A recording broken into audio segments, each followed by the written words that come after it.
الشيطان الرجيم بسم الله الرحمن الرحيم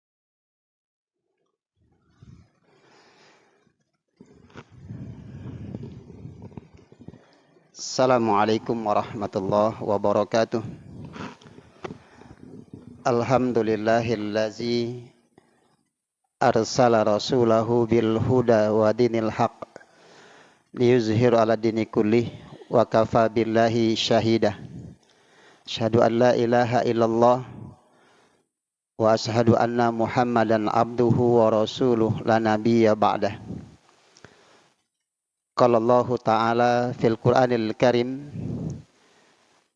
A'udzu billahi minasy syaithanir rajim. Bismillahirrahmanirrahim. Wa qatiluhum hatta la takuna fitnatu wa yakuna dinullah wa yakuna dinu lillah. Fa in tahaw fala udwana illa 'alaz zalimin. Shadaqallahul azim. Bapak Ibu hadirin jemaah salat subuh rahimakumullah. Alhamdulillah, bersyukur kita kepada Allah Subhanahu wa taala atas nikmat Allah juga kita masih dipertemukan dalam pagi ini. Allah masih memberikan kesempatan kepada kita untuk dapat memenuhi panggilan Allah Subhanahu wa taala. Salawat dan salam tercurahkan kepada Rasulullah sallallahu alaihi wasallam. Allahumma salli ala Muhammad wa ala ali Muhammad. Bapak Ibu hadirin jemaah salat subuh rahimakumullah. Tepat di hari ini 78 tahun yang lalu kita mengembalikan ingatan kita mengembalikan sejarah hidup kita bahwa sebagian besar masyarakat kita, rakyat kita di Surabaya melakukan perlawanan terhadap usaha sebuah negara yang berbonceng di dalam nama sekutu yang ingin mengembalikan penguasaan mereka, yang ingin menjajah negeri ini di Surabaya 78 tahun yang lalu. Karena mengapa? Karena sebelumnya kita sudah merasakan betapa berat, betapa sulitnya rakyat kita ketika kita terjajah. Bangsa ini tidak bisa berbuat apa-apa ketika dalam kondisi terjajah itu. Setelah kita mengucapkan, memproklamirkan kemerdekaan bangsa ini di 17 Agustus 45, dan setelah itu ada usaha ingin kembali penjajah masuk ke negeri ini, tetapi dengan memakai nama sekutu. Karena pada masa itu masa di mana peperangan yang terus terjadi, di mana Perang Dunia Kedua setelah Indonesia dijajah oleh Jepang dan Jepang dikalahkan, maka kita mengambil kesempatan untuk memerdekakan diri dengan perlawanan sebelumnya. 78 tahun yang lalu itulah dijadikan oleh negeri ini menjadi satu hari yang dinamakan Hari Pahlawan. Walaupun proses kepahlawanan itu sudah berjalan jauh sebelumnya. Kita mengenal nama-nama pahlawan, ada nama Pangeran Diponegoro, ada nama Imam Bonjol di Sumatera Barat, ada nama Cik Ditiro, ada nama Raden Intan,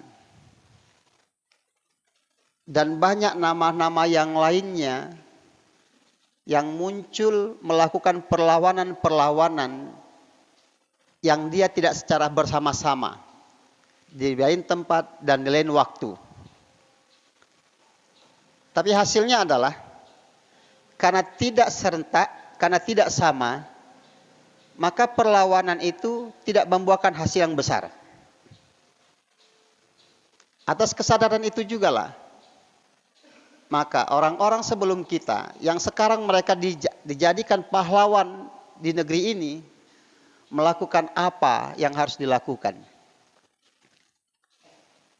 Ada yang mengatakan bahwa kita perlu ada kesatuan. Ada yang mengatakan bahwa kenapa kita melakukan terjajah selama ini? Karena kita ada kebodohan. Maka masing-masing mereka melakukan jalan-jalan mereka untuk mencapai tujuan agar mereka tidak lagi dijajah. Hadirlah Kiai Haji Ahmad Dahlan dengan terobosan untuk mencerdaskan anak bangsa ini melalui pendidikan. Dan diantaranya juga ada melakukan amal-amal sosial yang lainnya. Dan hasil apa yang dilakukan Ahmad Dahlan itu menghasilkan sebuah gerakan yang besar, pencerdasan anak bangsa yang besar. Lalu hadir juga Kiai Haji Hasyim Asy'ari. Karena di awalnya adalah Ahmad Dahlan dengan Muhammadiyahnya, lalu Hasyim Asy'ari melakukan jalan lain. Yang mereka menguatkan kultur perlawanan di daerah dengan pendidikan secara yang tidak seperti Muhammadiyah. Dengan berlandaskan pondok-pondok pesantren. Pondok-pondok pesantren. Dua lembaga ini yang berbeda, ya, cara dan sistemnya, tetapi tujuannya adalah bagaimana anak-anak bangsa ini menjadi cerdas. Lalu setelah itu ada juga sekelompok pemuda. Sekelompok pemuda yang melakukan usaha bahwa kalau selama ini kita lakukan dengan terpecah-pecah itu kita tidak menghasilkan apa-apa. Maka kita perlu ada kesatuan. 28 Oktober 1928. Maka sekelompok pemuda melakukan Kongres Pemuda. Dan itulah yang kita kenal dengan Hari Sumpah Pemuda itu. Isinya hanya 3. Pertama, berbahasa satu, bahasa Indonesia.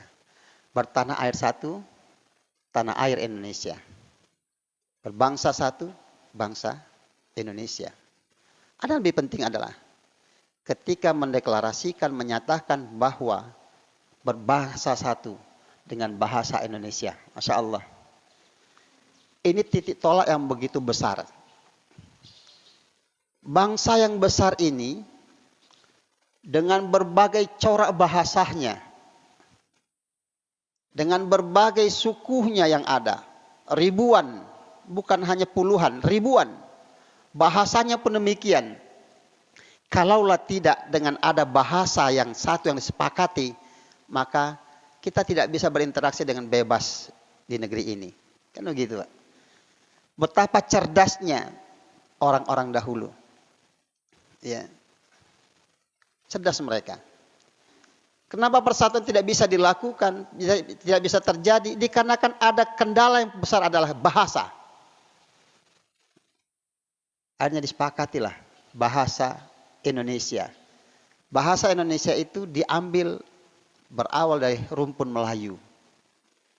Kongresnya di Jawa, penduduk yang banyak itu adalah orang Jawa, tetapi bahasa yang disepakati adalah bahasa Melayu, Indonesia. Insya Allah. Dan akhirnya, dengan bahasa yang satu itu, kita menjadi bangsa yang besar. Yang kita tidak lagi dalam percakapan kita harus memakai penterjemah. Orang Aceh ketika mereka sampai ke Papua dengan bahasa Indonesia, maka bisa berkomunikasi. Orang Sumatera Barat datang ke Maluku Utara, ke Ternate, ke Tidore, maka dengan bahasa Indonesia komunikasinya lancar gitu. Lancar komunikasinya. Tetangga kita, Filipina, walaupun disepakati bahasa nasional dengan bahasa Inggris, tetapi orang-orang Tagalog dengan bahasa asli sini, lalu kemudian masuk ke Sulu, ke Mindanao, berbeda bahasanya nanti. Begitu. India beda lagi. India, sebuah negeri itu, di dalam parlemennya harus memakai bahasa penterjemah. Kenapa? Masing-masing mereka menggunakan bahasa asal mereka. Orang Tamil pakai bahasa Tamil. Orang Kalkuta pakai bahasa Kalkuta. Iya kan? Orang Bombay dengan bahasa Bombaynya. Begitu banyak bahasa di India itu. Maka ketika sidang rapat mereka menggunakan bahasa penterjemah. Begitu Pak. Dan banyak negeri yang lainnya. Makanya alhamdulillah, kecerdasan berpikir jauh melangkah ke depan. Sekelompok pemuda melakukan kongres yang diketuai oleh Muhammad Yamin ketika itu melahirkan satu kesepakatan bahwa bahasa kita adalah bahasa Indonesia. Walaupun dengan bahasa Indonesia itu kita perlu menambah banyak kosakata lagi, ya kan? Karena ketika itu masih sedikit kosakata yang disepakati.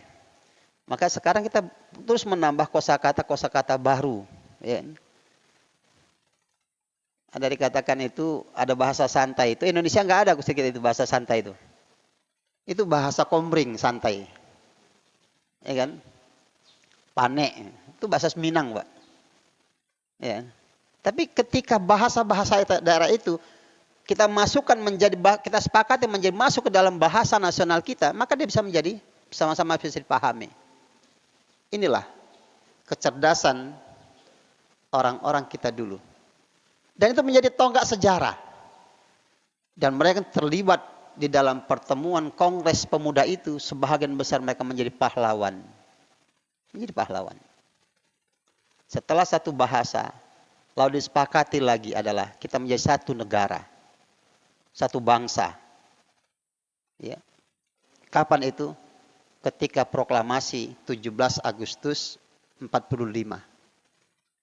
Kita sudah sepakat bahasa kita bahasa Indonesia. Tetapi kita belum punya negara, belum punya bangsa. Karena kita terjajah. Kita terjajah, Pak.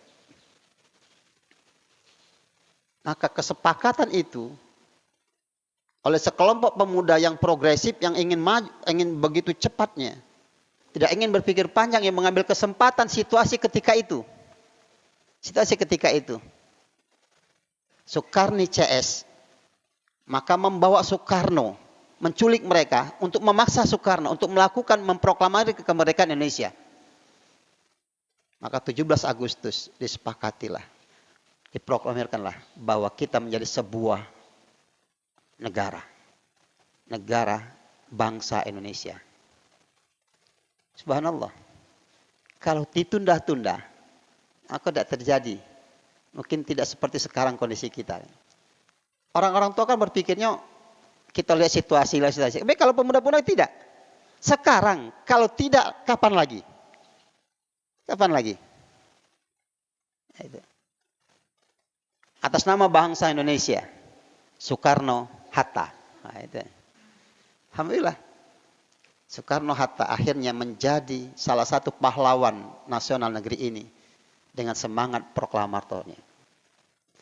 Ya. 2 serangkai yang ketika terkenal betul. 1 dari Jawa, 1 dari Sumatera.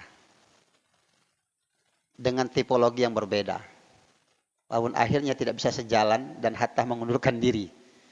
Ini sejarah mengundurkan diri pertama di bangsa ini adalah sejarah di mana Muhammad Hatta meninggalkan jabatannya karena tidak sejalan lagi dengan pimpinan yang ada pada ini. Tidak melakukan perlawanan, Pak. Subhanallah. Tapi mereka adalah punya jiwa pahlawan. Kita sudah satu bangsa, tapi kita belum bersatu, Pak. Karena bangsa ini masih terpecah-pecah. Ada negara bagian Sumatera Tengah, ya. Ada Sumatera bagian utara, berbeda-beda. Ada Jawa Barat dengan Sundanya, ada Jawa dengan Jawa Tengah, Jawa macamnya. Ada dari Celebesnya, ada dari Borneo-nya. Kita sudah mengakui bahwa kita satu negara. Kita sudah mengatakan bahwa kita bangsa ini sudah ada, tapi belum ada kesatuan. 1950 dengan mosi integral Muhammad Natsir, maka kita menjadi satu kesatuan. Negara-negara bagian tidak ada lagi, menjadi satu. Subhanallah, Pak. Saya membaca mosi integralnya Muhammad Natsir. Sebuah kegelisahan bahwa negeri kesatuan itu akan bisa kuat. Dengan syarikat-syarikat tidak bisa kuat. Maka perlu ada kesatuan agar kita bisa kuat. Orang sekarang mengatakan NKRI agar mati. Maka sesungguhnya ketika kita bicara NKRI, kita mengingatkan kita pada 1950. Di mana Muhammad Natsir, yang sekarang almarhum dipanggil Buya, ya, seorang pemuda Minang, yang punya pikiran jauh ke depan. Bangsa ini tidak akan bisa utuh kalau tidak ada kesatuan. Maka dibangunlah bahwa negara kesatuan Republik Indonesia dengan mosi integralnya Muhammad Natsir itu. Akhirnya di 17 Agustus 1950 Soekarno mengatakan bahwa ini adalah kemerdekaan kedua kita. Kemerdekaan pertama dan 14 Agustus 17 Agustus 1945. Kemerdekaan kedua ketika kita menyatakan bahwa menjadi sebuah negara kesatuan dengan mosi integral Muhammad Natsir itu dahulu itu, lalu kemudian Soekarno mengatakan ini adalah kemerdekaan kedua kita. Kita menjadi sebuah negara kesatuan. Sekarang ngomong NKRI, buka sejarah lagi. Siapa bisa itu? Adalah umat Islam ini. Ketika kita bicara NKRI, kita mengingatkan kita kepada pahlawan-pahlawan yang berjuang kuat bagaimana untuk mempersatukan bangsa ini dengan negara kesatuannya.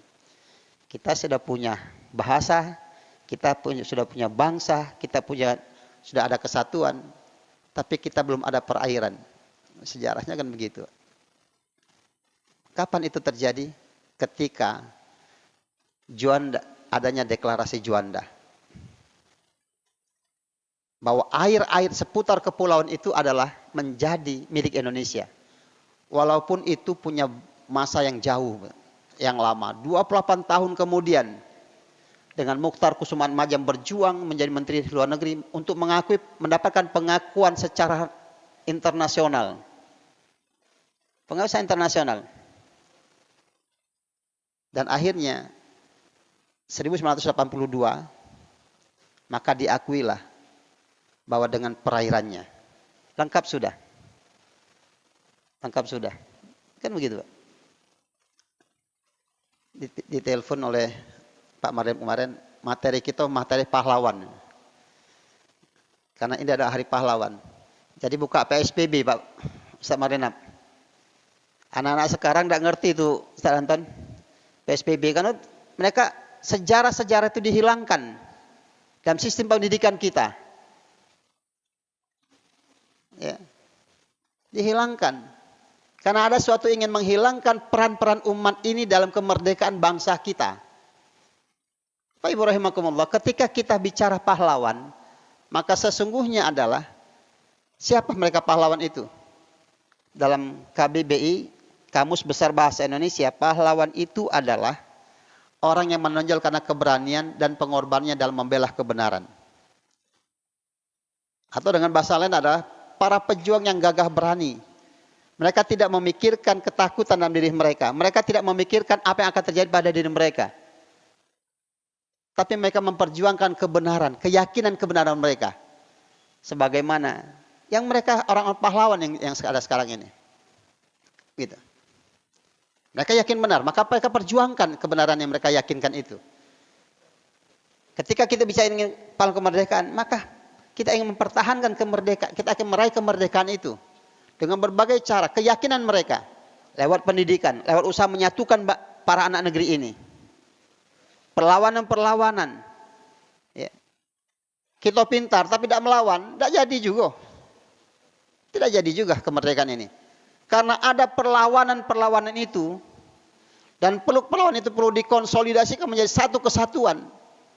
Ya kan? Belanda itu berapa banyak betul orangnya? Kan tidak banyak. Mereka disebarkan juga di negeri-negeri Indonesia ini. Kita ini banyak, kita penduduk asli. Kita berada di negeri ini, tapi kita terjajah. Kan ironis. Kenapa? Karena tidak ada kesatuan itu. Karena perlawanan itu masih sporadis, masih berbagai tempat-tempat berbeda-beda. Waktu berbeda, tempat berbeda. Maka mudah orang untuk mematahkannya. Tapi kalau serentak, habis yang sedikit itu. 28 November 1945 itu membuktikan. Karena mereka ingin datang lagi ke Indonesia. Maka mencium bahwa di belakang sekutu itu ada Nika, ada Belanda yang ingin kembali mencengkramkan kekuasaannya di negeri ini. Maka melawanlah. Tapi melawan siapa? Dengan pola apa? Dengan semangat keislaman. Kan begitu, Pak? Dengan semangat keislaman. Maka kalimat takbir itu menjadi sesuatu yang menjadi biasa dan didengar ketika itu. Bagaimana Bung Tomo menyerukan takbir-takbir itu di stasiun radio untuk menyemangati perlawanan terhadap penjajah akan masuk lagi. Dan dalam sejarah, dalam perjuangan dan perlawanan peperangan itu, jenderal yang mati, Jenderal Malabi itu terjadi pertama sekali. Sebelumnya kan jenderal ada pertempuran itu, tapi dalam pertempuran itu jenderalnya, pemimpinannya mati. Kita tidak ngomong syahid. Mana ada syahid berbuat zalim? Tidak ada bagi mereka kesahidan. Ya kan? Mati. Orang-orang zalim itu itulah. Jadi ini, Bapak Ibu rahimakumullah, dalam pandangan, dalam bahasa Indonesia, bahwa pahlawan itu begitu. Orang yang berani melakukan perlawanan untuk menegakkan keyakinan mereka, untuk menegakkan kebenaran. Tapi dalam Islam berbeda. Konsep dalam Islam bahwa pahlawan itu adalah orang yang berjuang menegakkan kebenaran demi memperoleh ridha Allah. Dia berjuang ikhlas karena Allah Subhanahu wa taala untuk tegaknya kebenaran itu. Dan alhamdulillah pahlawan-pahlawan negeri ini sebahagian besar mereka adalah umat Islam. Dan ada di mana adalah para ulama. Mereka berjuang karena untuk mereka ridho Allah Subhanahu wa taala. Maka ketika ridho Allah itu yang dituju, maka pengorbanan apapun tidak menjadi berarti bagi mereka. Saya membaca bagaimana Hamka, ya kan? Bagaimana Muhammad Nasir. Saya mohon maaf, saya hanya membaca pahlawan-pahlawan sana itu sebahagian dari orang-orang kita, orang Minang, Pak. Ya. Bagaimana Hatta, Masya Allah. Mereka pejuang-pejuang yang tidak memikirkan apa untuk mereka. Ya. Buya Muhammad Nasir itu sampai akhir hayatnya rumah masih ngontrak, Pak. Padahal Perdana Menteri. Rumah masih ngontrak. Perdana Menteri pernah menjadi Menteri Penerangan segala macam. Masih ngontrak. Buya Hamka pun demikian. Bagaimana ketika perjuangannya. Rasuna Said juga demikian. Rasuna Said juga demikian. Dia harus mengorbankan apa yang menjadi miliknya.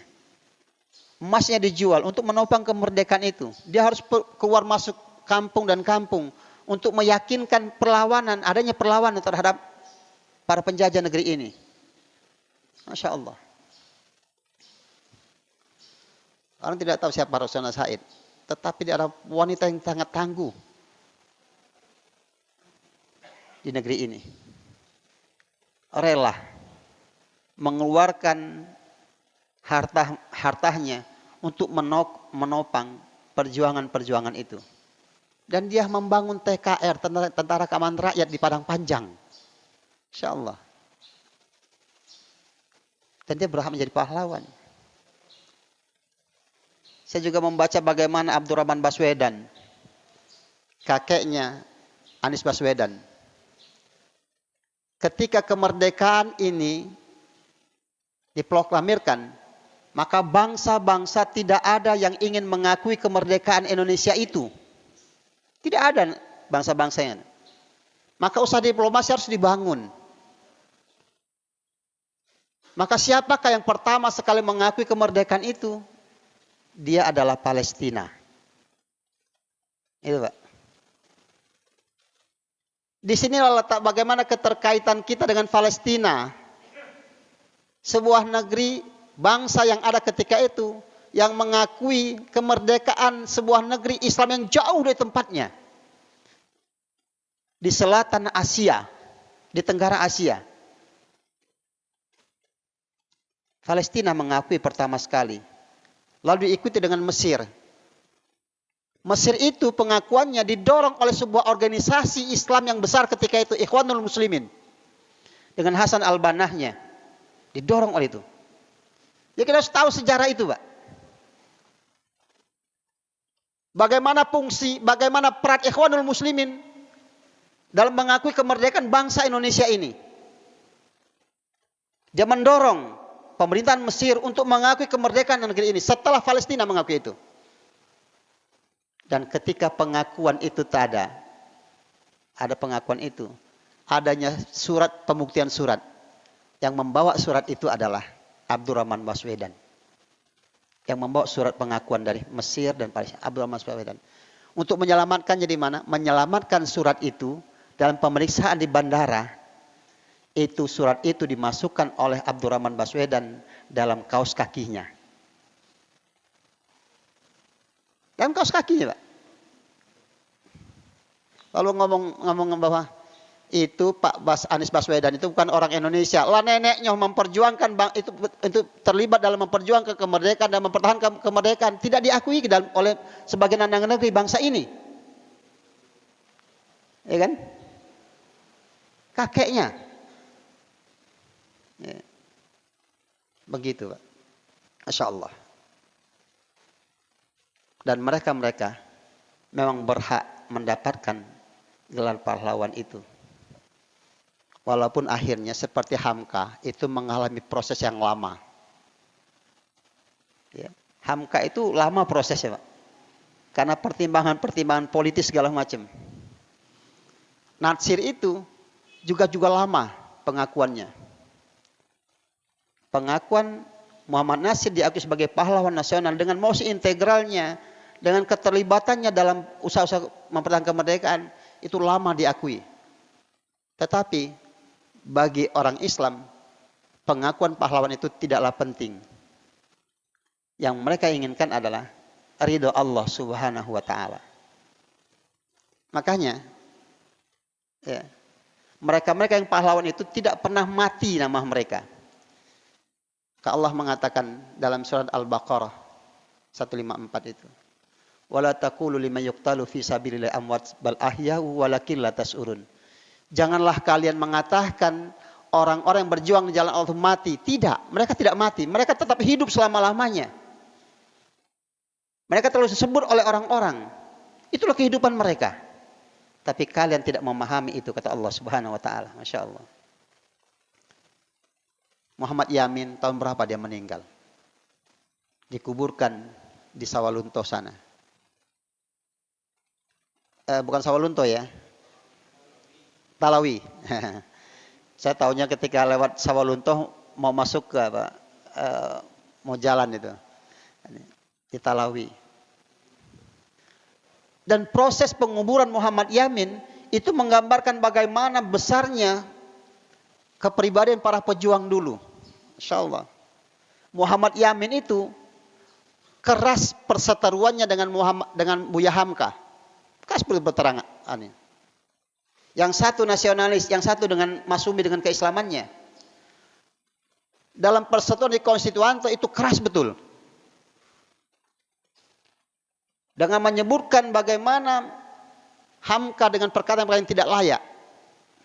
Tapi apa? Ketika meninggal dunianya, menjelang meninggal dunia, Muhammad Yamin mengatakan berpesan, saya berharap bahwa saya meminta nantinya saya dikuburkan di negeriku, di tempatku di Talawi sana, tapi dengan diantar oleh Hamka.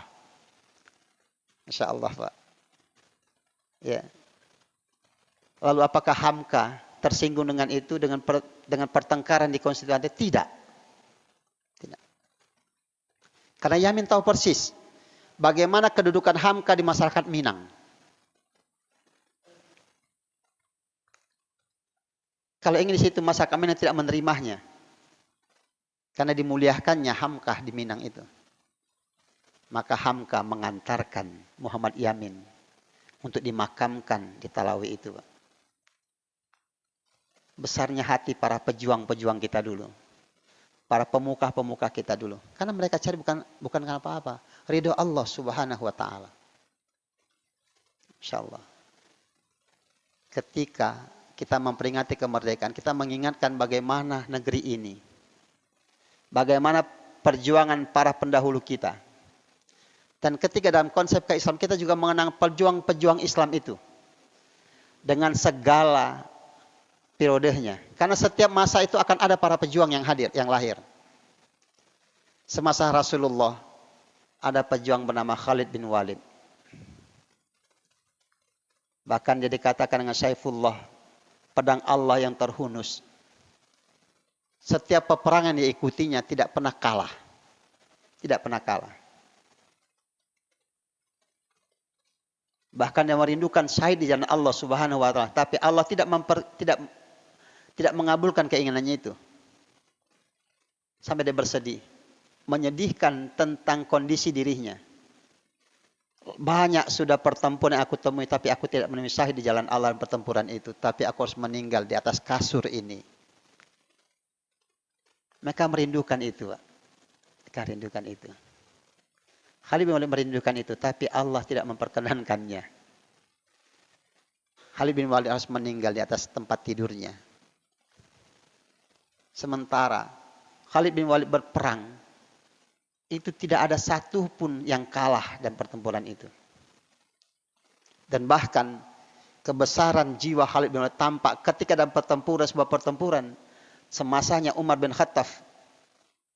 Maka Umar mengatakan bahwa Khalid diganti. Seorang panglima perang ke dalam perang berkecamuk. Ada perintah untuk mengganti Khalid. Pengganti siapa? Anak kecil. Usama bin Zaid. Usama bin Zaid. Begitu, Pak. Apakah berat? Tidak ada berat bagi Khalid bin Walid. Karena aku berperang di jalan Allah. Untuk mencari ridha Allah subhanahu wa ta'ala. Bukan untuk mempertinggikan nama dan kedudukanku. Tidak. Begitu Khalid bin Walid. Maka bergantilah kepada Usama bin Zaid. Lalu kemudian setelah selesai, datang kembali perintah bahwa kembalikan jabatan itu kepada Khalid bin Walid. Balik lagi dengan Khalid bin Walid. Lalu apakah Usama memberontak? Tidak memberontak itu. Karena Usama juga sama. Dia berjuang, dia berperang. Karena untuk mencari ridha Allah subhanahu wa ta'ala. Masya Allah. Ada Abu Ubaidah bin Jarrah. Bagaimana Abu Ubaidah ini adalah seseorang yang ketika masa awal-awal keislamannya, dia termasuk salah satu ashabiqun al-awalun dalam perang Badar, maka dia harus berhadapan dengan ayah kandungnya. Berhadapan dengan ayah kandungnya. Kan berat itu, Pak. Orang yang membesarkan kita, orang memberikan kehidupan, memberikan semua kebutuhan kehidupan kita. Tapi ketika dalam perang itu, dia harus berhadapan dengan ayah kandungnya. Dan ayah kandungnya terbunuh di tangannya. Masya Allah. Ini apa? Ridha Allah. Karena ini jalan. Masya Allah. Ada Hamzah bin Abdul Muttalib, paman Nabi, yang selalu melindungi Rasulullah SAW dalam segala situasi. Dan akhirnya dia syahid dalam perang Uhud. Maka bagi yang sudah haji dan umroh, ketika di Jabal Uhud kita akan menemukan kuburan 70 kuburan para sahabat Nabi yang syahid di Uhud itu. Salah satunya adalah Hamzah. Dan kuburnya paling terdepan. Ya, Masya Allah. Dia menjadi pemimpin para syuhada. Semasa Nabi ada hal yang demikian. Lalu ada masa yang lainnya. Ada bernama Tariq bin Ziyad. Seseorang yang menaklukkan Spanyol ketika itu. Dengan sebuah kepahlawan yang sangat fenomenal betul. Bagaimana? Ketika dari Maroko berangkat ke Spanyol, itu ada selat yang sekarang disebut selat Gibraltar. Itu adalah selat Jabal Tariq, mengabadikan nama Tariq bin Ziyad itu. Ketika sampai di Eropa, sampai di Spanyol, pasukan menunggu, menanti. Maka apa yang dilakukan oleh Tariq bin Ziyad? Agar pasukan yang berangkat ini tidak keder, tidak timbul ketakutan. Semua kapal-kapal yang berangkat itu dibakar oleh beliau. Lalu mengatakan bahwa, wahai saudaraku, di depan adalah musuh, di belakang ada lautan, yang kita tidak bisa berpulang dengan itu. Maka ada hanya dua pilihan, iskariman au mutsyahidan. Kita berperang mendapatkan syahid kalau kita meninggal dunia, atau kita menjadi mulia, menjadi pemenang. Tidak ada jalan lain ketika itu.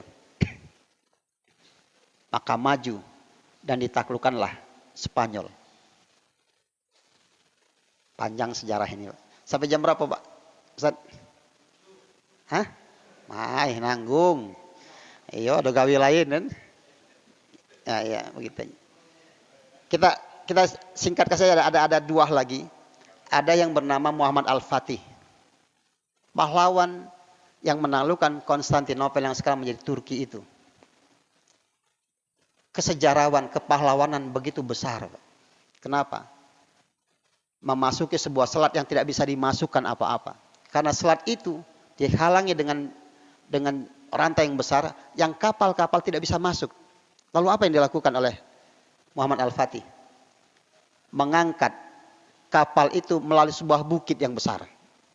Diangkat kapal itu, Pak, untuk menghindari selat lautan yang punya penghalang yang tidak bisa dilalui itu. Diangkat melalui bukit itu. Ratusan kapal diangkat. Dan akhirnya bisa menaklukkan Konstantinopel itu. Lalu kemudian ada yang bernama Salahuddin Al-Ayyub, yang membebaskan Palestina sekarang ini. Yang membebaskan Masjid Al-Aqsa ketika Masjid Al-Aqsa lama dikuasai oleh orang-orang Kristen. Setelah itu diwakafkan kepada umat ini, kepada Umar bin Khattab. Dikuasai lama oleh orang-orang Nasrani. Lalu kemudian Salahuddin Al-Ayyub menaklukkan itu dengan sebuah obsesi yang panjang betul. Yang panjang betul, Masya Allah. Bapak Ibu rahimakumullah. Umat ini punya sejarah yang panjang tentang kepahlawanan. Punya semangat kepahlawanan itu. Dan punya semangat untuk menghargai pahlawan itu. Siapapun dia. Siapapun dia. Karena apa? Karena bagi kita, bagi umat ini, perang seruan untuk melawan kezaliman itu. Seruan untuk menghilangkan kezaliman penjajahan itu. Termaktub dalam Al-Quran. Sampai dalam surah An-Nisa itu, kenapa kamu tidak berperang di jalan Allah untuk untuk menghilangkan orang-orang yang tertindas? Insyaallah. Nyata dalam Al-Quran. Allah memerintahkan itu. Bukan semangat untuk menguasai, tidak. Untuk melakukan pembebasan terhadap ketertindasan bagi manusia ini. Dan itulah konsep dalam Islam. Bapak Ibu rahimakumullah. Panjang mencerita nyaman ketika bicara pahlawan itu. InsyaAllah ini saja dulu. Mohon maaf. Apabila ada kesalahan, pada Allah mohon ampun. Billahi taufiq wal hidayah. Assalamualaikum warahmatullahi wabarakatuh.